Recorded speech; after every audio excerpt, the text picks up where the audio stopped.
Awesome. Hey guys, so Intimate Encounters here. This is the name we've come up with. Woo! And you're here with Samantha Adam. and we're also joined by a very special guest, one of my oldest friends, actually. And her name is Roxanne, and she actually works in the field of sexual health, and she is joining us from Canada today. It's early morning for her.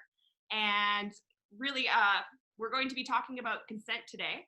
It's a very big topic, but she has a lot of knowledge about this topic. And actually, I'm just going to start by letting her tell us a bit more about what she does and just kind of like a general introduction. So take it away, Roxanne. Yeah, awesome. Thanks, Sam, and thanks, Adam. It's awesome to be here.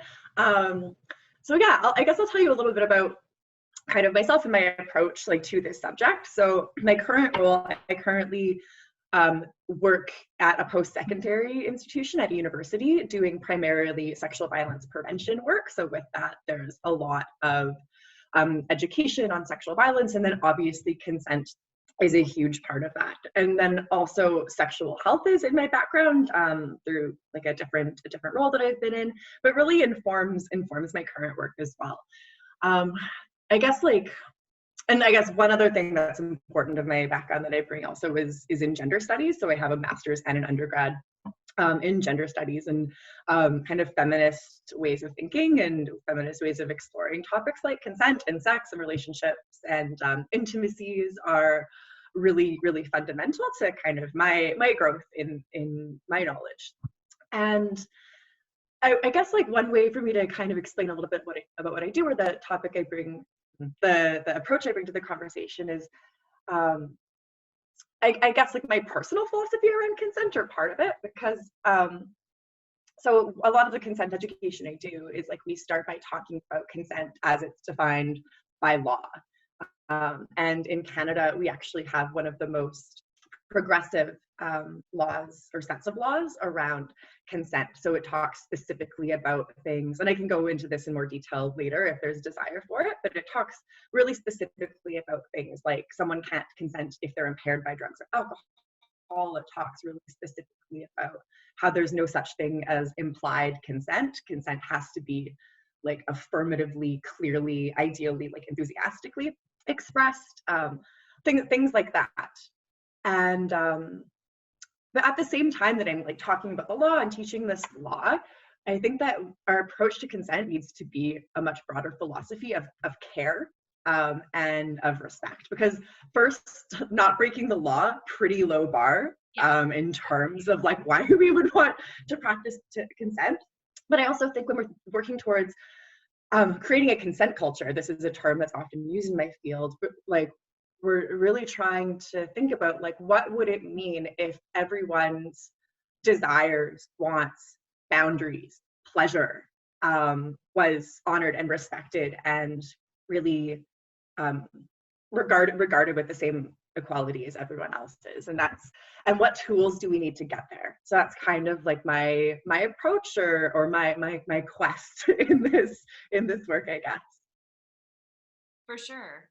No, that's absolutely awesome. And I think especially when you're talking about consent culture, especially as a traveler, and as probably a lot of people on the show do travel, consent laws are different no matter where you go in the world. Mm-hmm. So really being able to spread this kind of culture to these different cultures, to different places, is also, I think, incredibly important.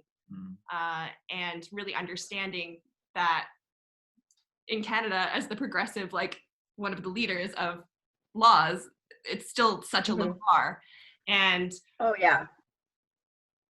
just really understanding that that we shouldn't be aiming to hit this. We should be exceeding this. We should be jumping over. We shouldn't be making leaps and bounds in this. But in order to do this, we need to understand more. So I actually think it would be interesting to go over what the bar, what we think maybe.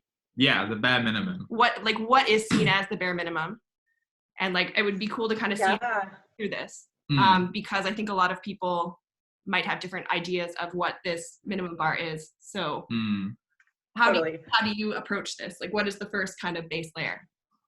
So consent can be simply defined as an agreement, right? It's an agreement. It's a yes to do something, and we consent all the time, right? Whether and in non-sexual situations, and oftentimes you'll probably notice throughout this conversation that I often talk about consent in non-sexual situations because I think they're really instructive for the ways that we often intuitively give consent. So I just want to flag that, and I'll probably come back to it a lot. But kind of in addition to that basic definition, there's a lot of things to take into account. So first, consent has to be voluntary.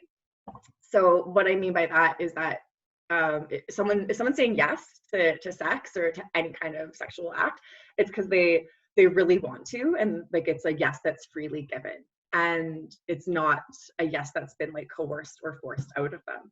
And I think we can imagine or might have experienced, even I know I have, a lot of situations where people try to coerce out a yes. So this could look like something in like a partnership or like a long-term date or short-term dating relationship where one partner is like, oh wow, like you just must think I'm like so horrible and ugly and like and you don't really want me, and oh my god, you're gonna break up with me, and try to like emotionally manipulate that person into like doing something that they don't want to, or saying like I'll break up with you if you don't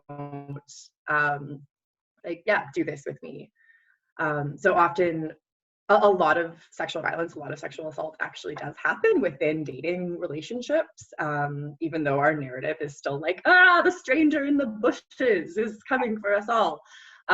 Which like definitely stranger assaults do happen, but it's in Canada anyways, it's only about 15% of assaults are like full-on strangers.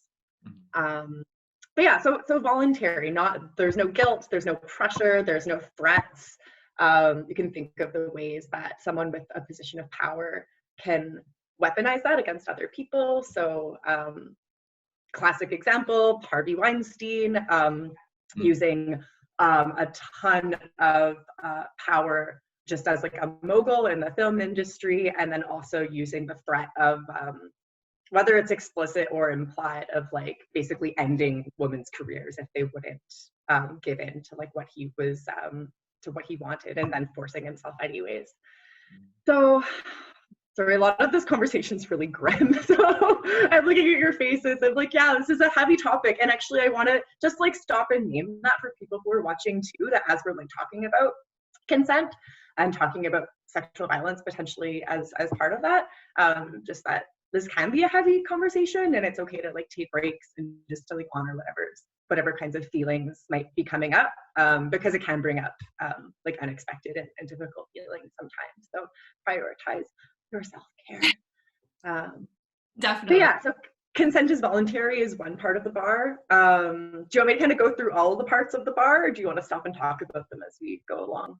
I mean, I wouldn't mind stopping and talking about them, and maybe like coming up with some examples and like personal stories. Yeah, totally.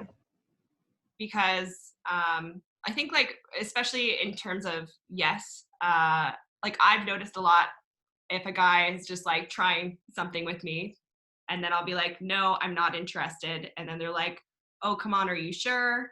And then they keep trying to pressure again and again. And then they like stop and they're like, oh no, it's fine. Oh no, I won't do anything. And I'm like, okay, cool. Then we're good. We can like chill here. Like, and then all of a sudden when we start talking more, then they're like, oh, now this is like definitely an invitation that she wants me to ask again. And it's just like, no, that's not an invitation just because we are continuing to talk or be in the same room, or because I'm naked. Just because I'm naked doesn't mean that it's an invitation. It doesn't mean that I'm going to, that's not yes. When I say totally. It doesn't mean you can keep going and keep asking. Absolutely. Yeah, no is a complete sentence, like full stop. And I think a lot of this has to do with our culture, like, and specifically around like heterosexuality. Like men are taught that like no means try harder, essentially, and that you just must persist and persist and persist. And then eventually you'll like get the girl. And then for people who are of any gender who have said like no to something, and then that no is like disrespected and disregarded, like it's people will like give in, because maybe they're feeling unsafe. Like, what will this, like, will this escalate to like a point where I'm physically forced? Will this, or just like, I just want this to stop. And so giving in, like, in order to preserve your safety and well-being, and after your boundaries have been disregarded, that's not a yes, that's willingly given, right? Mm. Yeah. Okay. On that topic then, I would say, so yeah, it's definitely clear, like, if you say no, then like it isn't an invitation to move on. How would you then give that invitation if you do change your mind? Like, as in, what's like, because things do change, right? I think is my point, in that, like, you can move forward and then it could be like, no, okay, and then we stop. But I don't know, time can pass. I'm not saying it within minutes, could be like, how do we, I guess what I'm trying to say, like, is if things do change, is it okay to make a move again? Or like, when is it okay to make a move again, if at all? Yeah, that's a great question. And I think like one way I would answer your question is by thinking about like the broader consent conversations that we're ideally having or working towards having. And that, I mean, ideally, and I know this isn't the reality like a lot of the time, but ideally, like, we've had conversations about consent before we're in that moment with someone, right? And I know that's far from our cultural norm for a lot of reasons. Like, think of all the Hollywood movies where people are just like, there's total silence or people are full on fighting, and then all of a sudden they're having like passionate, romantic, super pleasurable sex without like uttering a word, right? Like, that's our cultural standard, and we need to tear that the fuck down because it's so harmful. But I think that ideally, even before we're in a sexual situation with someone, like, there's an opportunity to have conversations, be like, hey, like, I would like really like to be intimate with you, and is there anything, like, how does that feel to you? Or like, maybe when things are getting started, just checking in, like, is there anything like you're not comfortable with? Or I would really like to do X to you, like, is that something you're game for? And then if they say no, then say like, okay, perfect, thanks for telling me, I would never want to make you uncomfortable. I know all of this sounds like super like I like to try to give people scripts, but like out of context, they sound like super awkward stuff. Yeah. So I just want to name that. But yeah, if someone's withdrawn their consent, it's like no, and it seems like maybe things have changed. Or actually, maybe when they say that no, just being like, okay, yeah, for sure. Do you want to take a break? Just invite a chance to like take a break, to slow down. When someone is, often it's really hard to say no. And people, something I'll talk about later is how people often say no without actually using the words no, and that's something I want to explore in more detail later on. But if someone said no, that's probably been pretty difficult for them. They might be activated in terms of like their nervous system. They might be feeling anxious. So that's like a good chance to just check in and say, like, are you okay to continue? Do you want to take a break? Do you want to grab a glass of water? And then to check in, like, cool, like, so you meant like we won't do that. Is there anything else that you're not comfortable with? Just giving them a chance to get that feedback. And then yeah, I think it would be context dependent. If it was appropriate within the same sexual encounter to try that again, I would err towards like no and letting them initiate it if they did. And you could even say that, right? Saying like, like, if that is ever something you want to explore, like, I'm so super open to that, but like absolutely no pressure. Like, I'm so comfortable with whatever your boundaries are. Mm-hmm. You'll notice again a lot of verbal communication, right? Because I think that is it's so important. Definitely. And ultimately a way to find out like what people really want and like what actually feels good to them. And yeah, if our goal is for our sexual experiences for everyone to come out not just not having their boundaries violated, but actually being like having had like a fucking great time, then talking about it is so key. For sure. Mm. Does that, you look like you still have questions, Adam, and yeah, or like you're thinking. Tell me about the wheels that are turning.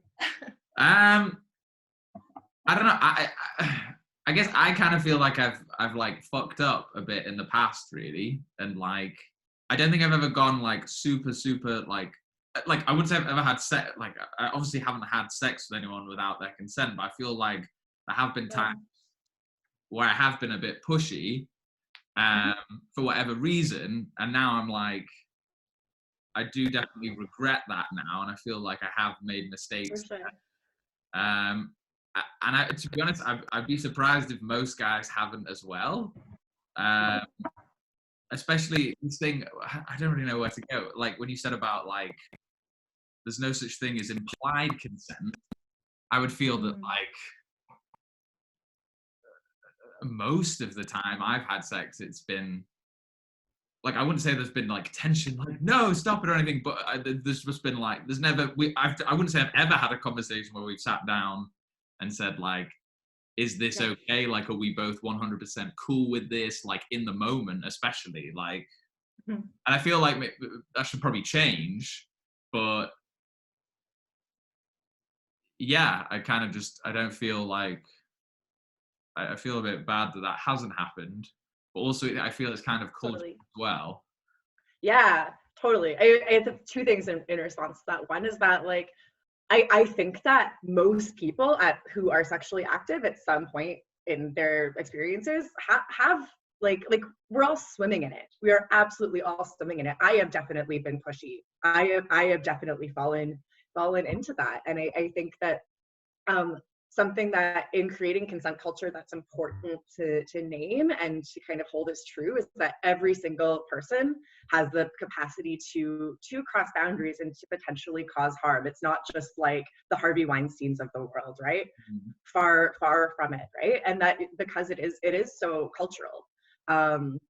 And yeah, we're all swimming in it. So naming that is really important. And like, yeah, it's normal if that's I remember like I had a moment about an experience where I had been like, yeah, like kind of pestering like a partner at the time, and I was like, oh fuck, like when I actually was rethinking it, and it like I had a lot of shame around it and a lot of guilt around it, and and it wasn't, that didn't progress to something like we did stop, but yeah, no, I had a lot of feels about that for a long time.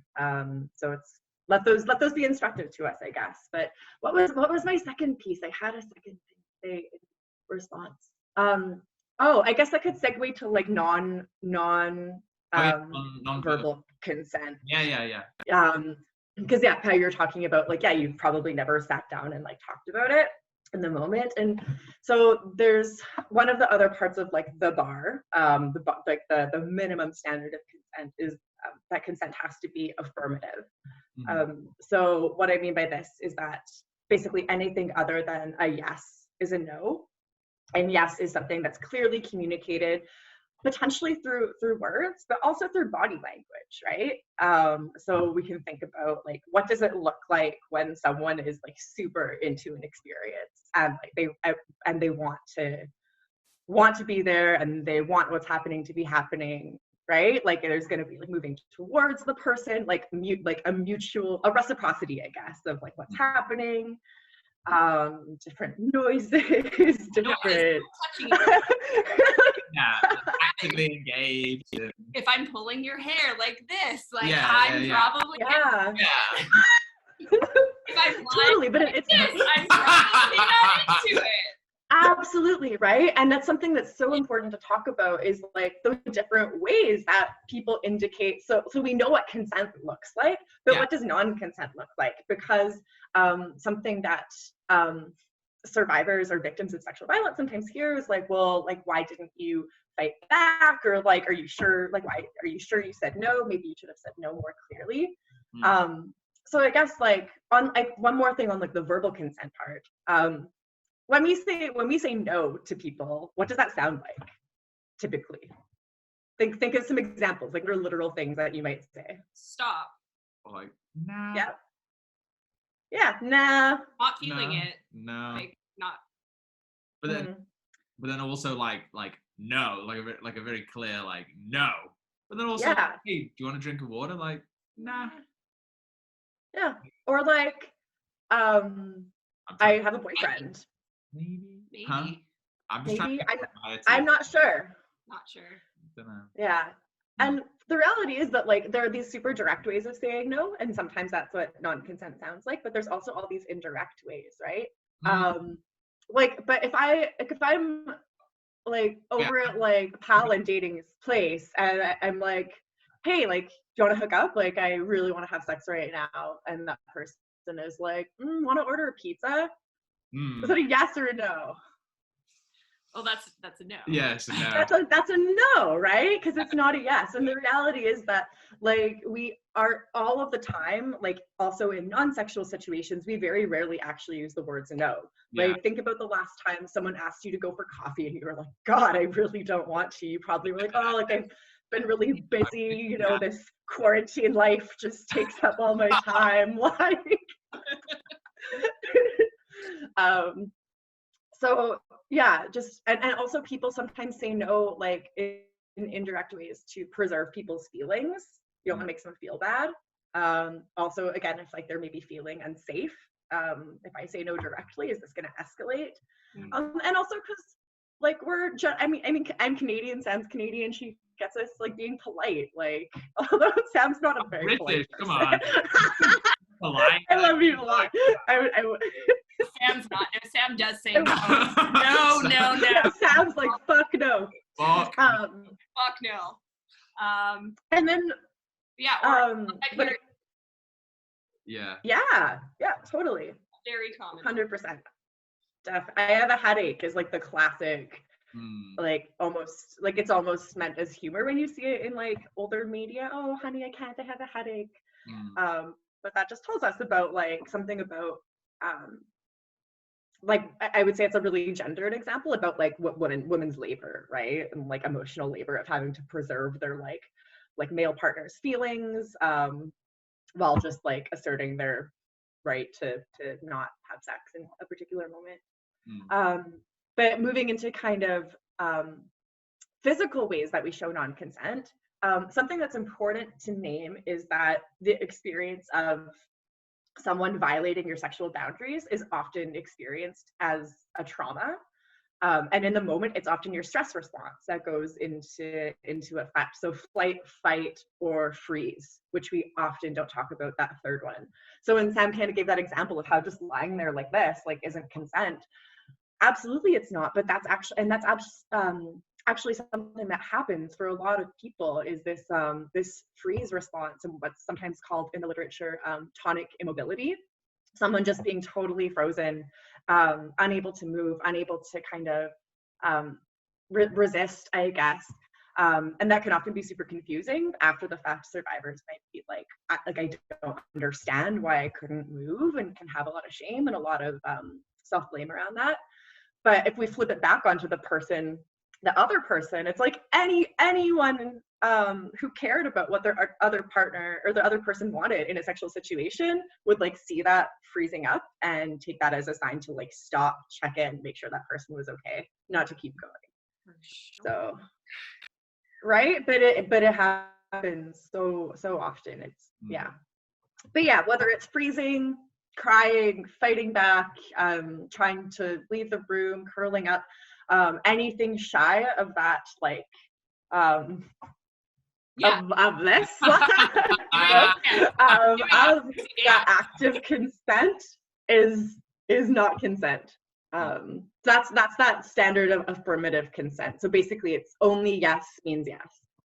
And yeah, I don't know what kind of thoughts or questions like come up for you guys around that one.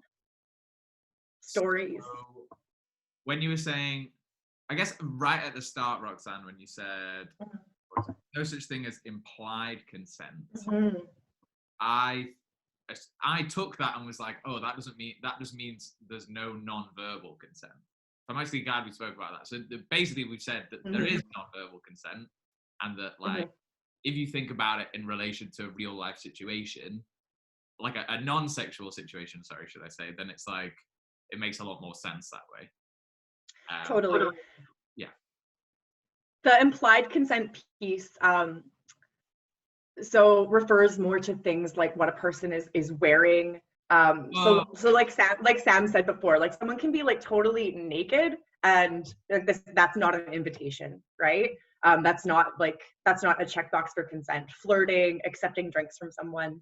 That term comes from like specific case law in Canada. There was a sexual assault case where it's the Ewanchuk decision from I should know this date, from the 90s sometime, but basically there was a woman who was interviewing for a job, and she went to the guy who was interviewing her had like a trailer set up around like West Edmonton Mall area, and she like went to the trailer for this interview and was unfortunately assaulted by this man. And the first time it went to court, he was acquitted, and the judge said things like sex was in the air, and that it's not as if she showed up to this engagement in like a bonnet and crinolines, I think is like a direct quote. It was summer. She was in shorts and a t-shirt.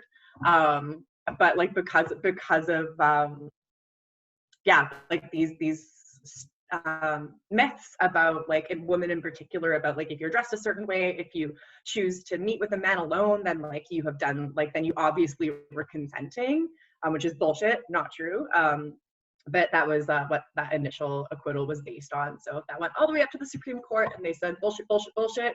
No such thing as implied consent. So that's what I mean when I'm talking about that. But in terms of implied consent, it's still so prevalent, just based on the interactions that I have with people or hear about people. And I mean, even when I say, oh yeah, I'm a very clear person. When I invite you over to my house and I say, listen, I'm having a great time, you can come over, but I don't want to have sex. There is no possibility of having sex. I literally just want to get to know you better, and we can have a glass of wine or two. But almost always, fine, you can try and say, oh, come on, blah, blah, blah, maybe once. But like, I think I was pretty clear from the get-go. So if you try and ask me more than once, then it's just not okay. Like, just don't. If somebody says something, just listen to them. There is no in between. Don't push, don't try, don't keep trying. It's not okay. Totally, yeah. And I think like one of the reasons for that is like sex is so often kind of, I think like in our cultural mentality set up, it's like a conquest, right? Like think of the base metaphor, right? Like I don't know if this is a thing as much in England. You can tell. I've assumed you're British. Is that correct? Yeah. Your accent. Okay. Yes. Okay. I suck at accents. There's someone who I work with who's from Newfoundland, who I thought his accent was Australian, and I said that to him, and I was like, "Oh, I'm an asshole." Oh, but New Zealand. No, Newfoundland. Anyways, so Newfoundland is part of Canada. Oh, yeah. He thought Vermont was Canada, so I had to make that very clear. Yeah, that's. It's geographically quite close, but no, definitely the state. Bordering. Isn't it? Definitely. Okay, go on. Sorry. The baseball metaphor, right, is I like the idea that like, oh, like you want to get a home run, or like there's like first base, second base, third base. Like I think those correspond to like kissing, like above waist stuff like fondling or whatever. Third base is like oral, and home run is sex, like intercourse specifically. So like I think that this kind of model, even if we're not specifically using that metaphor, it really tells us something about our culture's approach to sex, that it's like one person against the other, that you like are trying to get to a specific goal in order to win. If you're thinking about it through like a heteronormative lens, so like through a kind of perspective that assumes we're talking about a man and a woman, it's like the man who's on like offense and the woman who's on defense. And I think that like this model is problematic for so many reasons, but also that like there's so many, like I'm just thinking about what you said, Sam, about like sometimes like you want to invite someone over and not have sex, and it's like there's so many forms of intimacy and of like spending time together with people, whether or not that involves some sort of sexual activity, like that are so like beautiful and lovely and like pleasurable and wonderful that like aren't intercourse, right? So like, yeah, just like we're robbing ourselves of the diversity of like human relationship experiences by like this culture that is so has these such toxic kind of approaches to sex. Okay. I was thinking of moving it. There was a question that's been kind of bouncing around my head that I would love to ask. It's on this topic. So it's about, I'm not sure what the right category would be, but let's say you're in a relationship and you want to try something, and like something new in the bedroom, whatever, maybe like some kind of fantasy or whatever, and like I'm super keen, let's say, but the partner isn't that keen. Is there like, I guess, okay, this is the analogy that's in my head. I'm not sure how great it is, but this is the analogy. We'll go with it. So like, when you were a kid and your parent, this happened to us all the time, and we were like inside watching TV. We're like watch TV, playing games, whatever. And parents were like, "It's time to go for a walk, children." And we were like, "No!" And then we would go, and afterwards we'd be like, "That was great." Now, you kind of see where this analogy is going, in that like, what if one of the partners is like, let's try something, the other one's not, and it's like, well, maybe it would actually bring us together if we did do this and did try it. Is there any kind of argument there? Is there any way to do that nicely? Is there any way to, how would you approach a situation like that?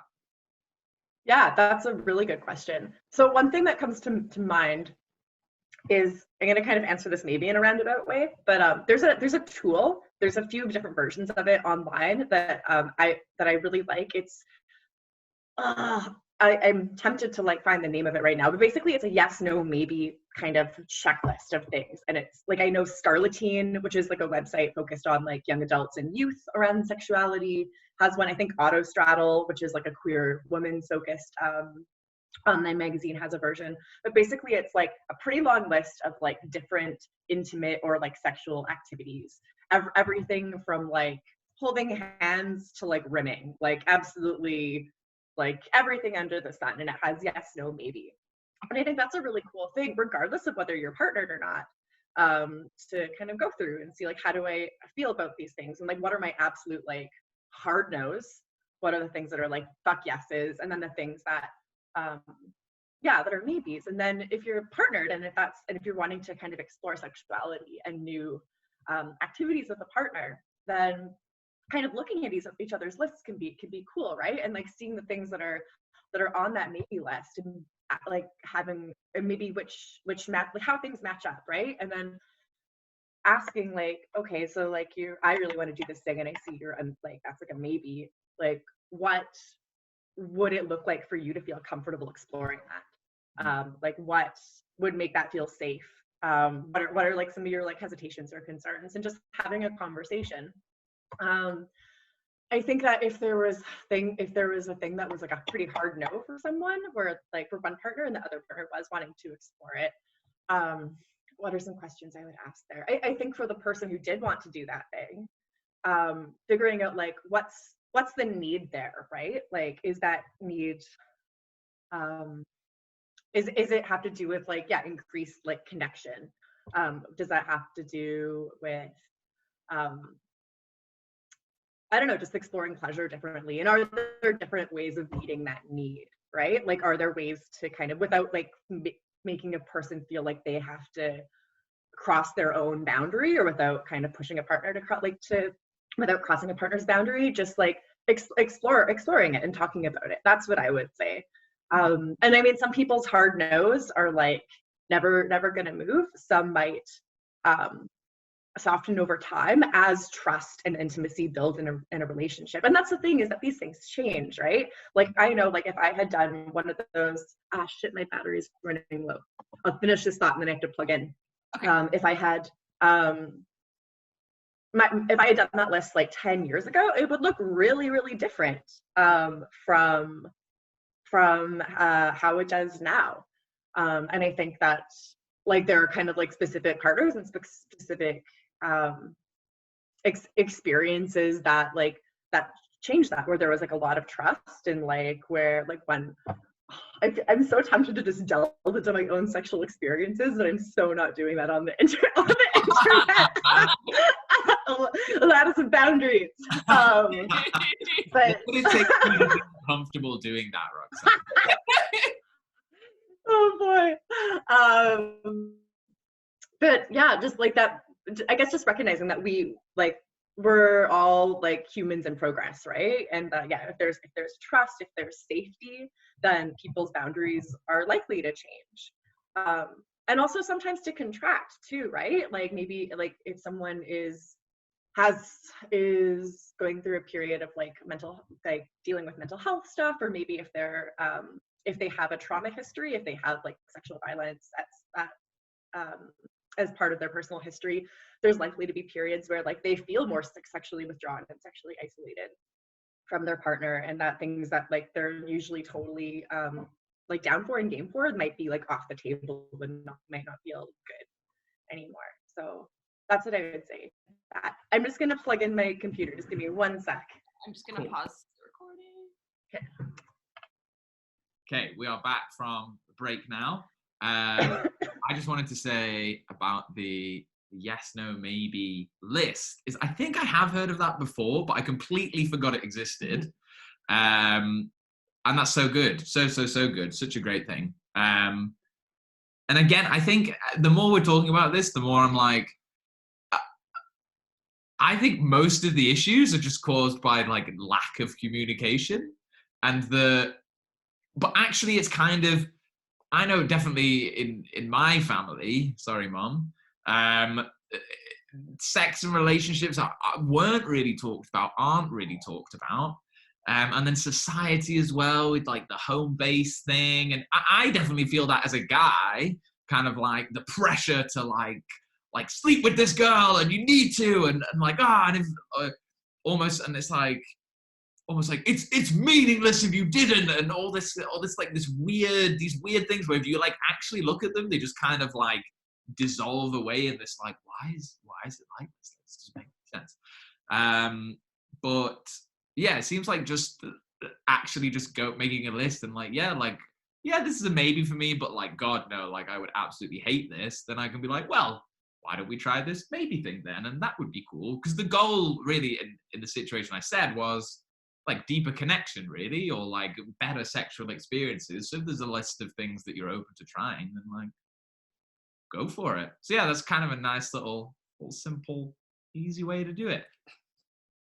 Totally. And I mean, also, I want to name that, like, yeah, like it is, that is a nice, simple, easy tool. But just to kind of echo what you said, Adam, around like we're not taught to communicate, like, and it can be hard. And I think it takes a lot of like courage to talk about these things like openly, partners, or like even also like in our peer groups and like with friends, right? Sex education is in schools typically is so limited. It's typically so focused on like reproductive organs and processes. And I mean, like, actually, like, I do think that there's a place for that, and that's important, but like we should be teaching children in age appropriate ways about like boundaries and consent, and then like later on about about pleasure and about like just all these things that we're talking about. I think that we're just setting up young people to just keep on replicating this system of sex being so like stigmatized and shameful and not talked about, if we don't provide that education. And yeah, that's just setting up people to get hurt and to hurt each other, honestly. So yeah, sex education, so important. Woo! Yeah, what we're doing here, which is why we've actually started. Yeah, literally. And it's actually crazy how few people want, like, they're ashamed to talk about sex on a public scale fair, I guess. But yeah, the same people that I've asked, I don't even know if they would feel comfortable talking on a one-on-one basis with me. I have been told that I share too much about sex and topics like this, but I think that it's really important for more people to talk about it. And even if it is maybe a little bit jarring for some people. I guess, I don't know, is that am I maybe breaking people's consent by talking about it? Like that's, Yeah. I don't think so. I mean, I think like if like, so I just want to clarify your question, or like I think like are you talking about like in general, like doing a podcast, like, or video cast, whatever this is called, like this, or more so in those one-on-one situations? Because I think that like definitely there, like if we're in like a group setting or like a one-on-one setting, and like if one person is going in depth about like sex, like topics related to sex and in details, and if that's making someone uncomfortable, like that's not like ideal, and that is violating that person's boundaries in that moment. And that like just like how like if we're perceiving discomfort from someone else, then we should respond to that, but at the same time like recognizing that in general, talking about this, that like we have the right to talk about our own sexualities, and to kind of put that out there, like on platforms like this for others. I don't know, does that wasn't a question, I said I had a question. I've got a question 5 minutes later. There we go. Answered. Okay, Classic. Wait, but I actually want to follow up on that as well. Yeah. I think that's a really interesting point, Sam, in like, yeah, how much you should share, whether it's like private between you two, like what anything has happened. Like, I guess like you're not obligated to share, but like if you do have a sexual experience with someone and you share it without them saying like, I want you to tell people, like what do we think about that? Yeah. I need to know this. Yeah, she's all the time. Yeah, that's a great question, because I think that like sharing like private information about like a sexual experience, like with like between yourself and another person, like not ideal, right? Like especially if it's like identifying that person. I think like at its worst we can like think about like locker room talk, right? Like that's like that kind of idea, and like the idea of like kind of gratuitously talking about the details of like a sexual encounter with someone, of like their body, from this place of often like wanting to like brag or boast about it. Like that's like pretty toxic, and I would say like really feeds into that like kind of sex as conquest mentality. That said, like I also think there's a place to talk about sexual experiences, like but again, like coming from that place of like care and respect, and like respecting the privacy of others. I actually think that's really important. Like, and I can think of lots of experiences of like with for me with my girlfriends, like specifically like debriefing sexual experiences, right? Like, and I think that's a super important thing to do. And I think those things are quite different from each other, and that there's going to be like shades in between. Okay. Yeah. So to clarify, you'd say that if it's like bragging or trying to like kind of be like, look at me, I'm so cool, then that's probably not okay. But like if it's like a debrief, I don't know. I think if you're because okay, I guess the point is like, is it okay to share that you've slept with someone? Is that the question? Because what if they don't want people to find out?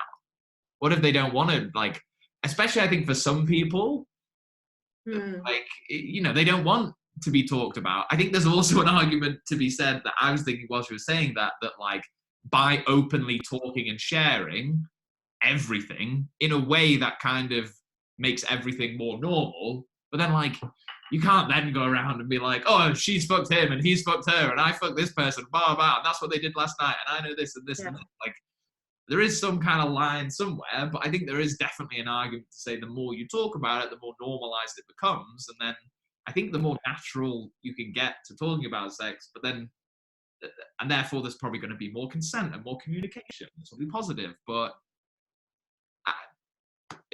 yeah, I don't know. I know that that wasn't really a question, but See, it's easy. No. See, you're doing it too.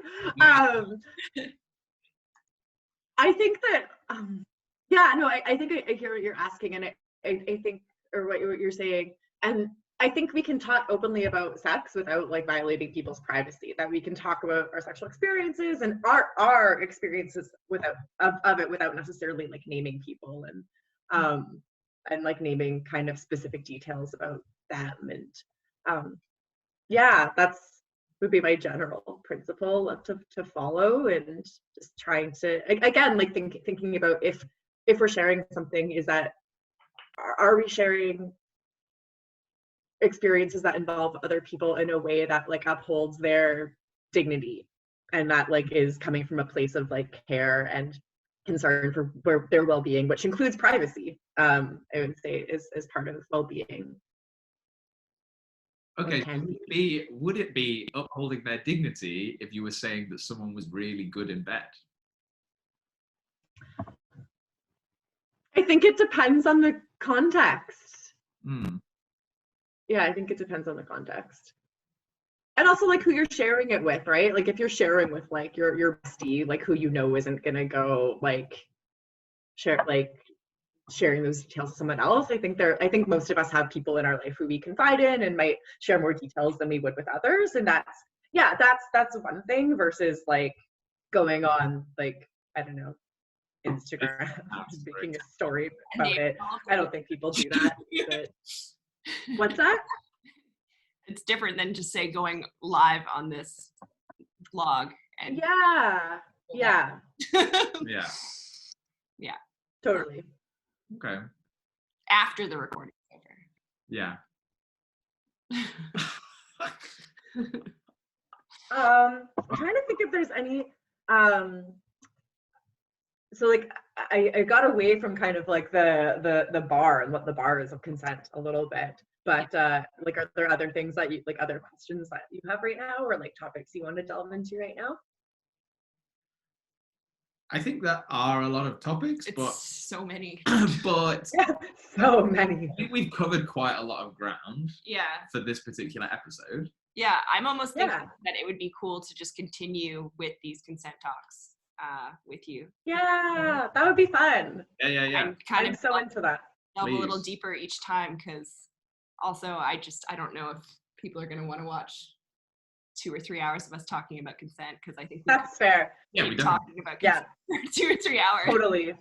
Totally, yeah. And like we haven't even talked about like consent and like substance use or like rejection. Like there's so many topics, and they are all big topics. So yeah, I think that's a good idea if we come back to them at a later date.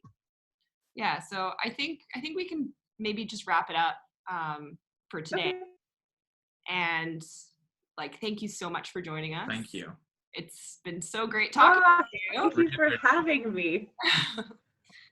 And I love talking about this stuff. It's great, and like I think that like we're all living it and figuring it out, and so it's nice to have like a platform to just have like open conversation and frank conversation. I think it's really needed. So thanks for creating this platform. Awesome. Sweet. Thank you so much for joining us, and thank you for listening if you've made it this far. And I definitely look forward to having Roxanne back again. Yeah. And yeah, see you in the next episode. Bye. Bye. Bye.